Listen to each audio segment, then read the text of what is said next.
I'm crooked. What is up, everybody? This is Stevie Breach coming to you. I am live from inside the truck, and this is my post-Survivor Series review results talk about show. Yeah, come on! And basically, I listen to this show via WWE Radio. Anybody doesn't know how I do that by now needs to go back and watch the previous reviews. I've explained this 1,000 times. But WWE does not love the working man.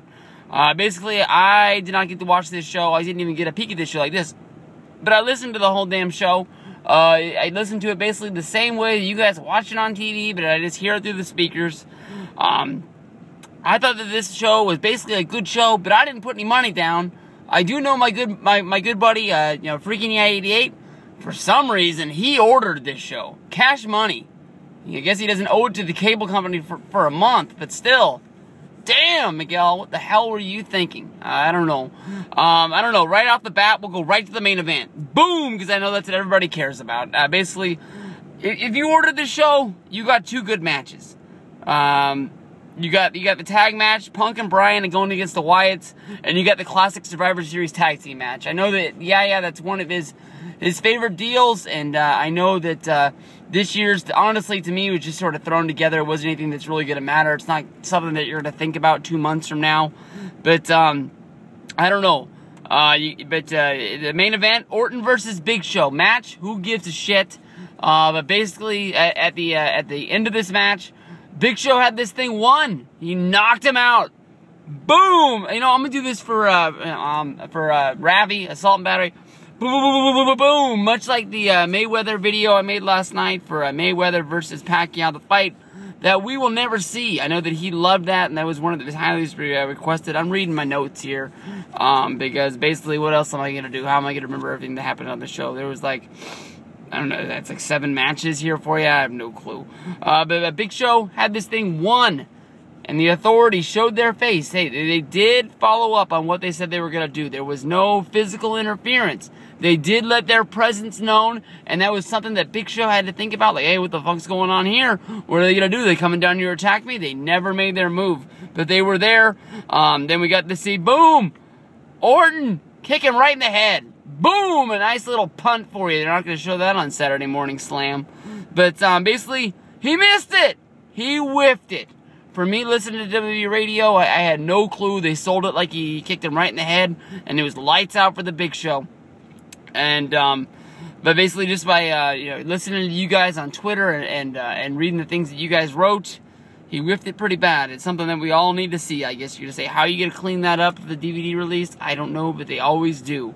More than likely, they'll just shoot it from some other angle. And to end the show, who comes out to save the day? But John Cena.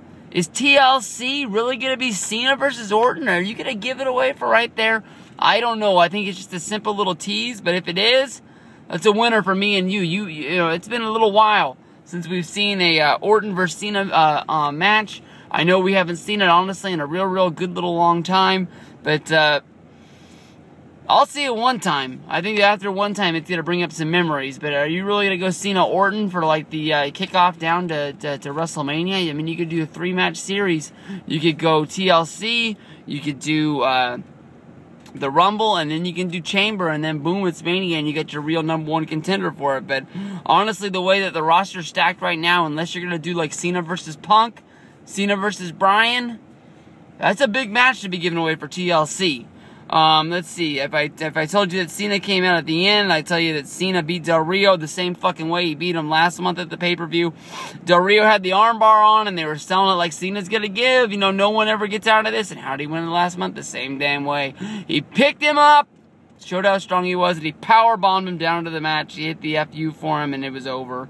There we go to, we'll just go backwards. Fuck it, we're doing it backwards. From there, we had Punk and Bryan. They beat the Wyatts. It was just an all-out shit kicker. That was probably one of the best matches on the show. You had the open challenge, Ryback coming out there and threatening the legend, saying that he wanted to take anybody on. I would have loved to see Ryback versus Bret Hart. That's just me. I want to see if they could have got it done. Mark Henry came out, the new Rick Ross look with the bald head. And, they gave us another throwback match. Last month it was a Hell in a Cell, and we got Punk versus Ryback, a match that we hadn't seen in a year. We got this match from a rematch from WrestleMania 29. If we're gonna give us a rematch, you know, next month, hell, I'll take a TLC rematch of Cena versus Dolph Ziggler. Ziggler wasn't even on this show, and that was a fucking awesome match. Pay-per-view main event. What happened to you, Ziggler? Where are you at? Then we go to Team Divas versus the Total Divas.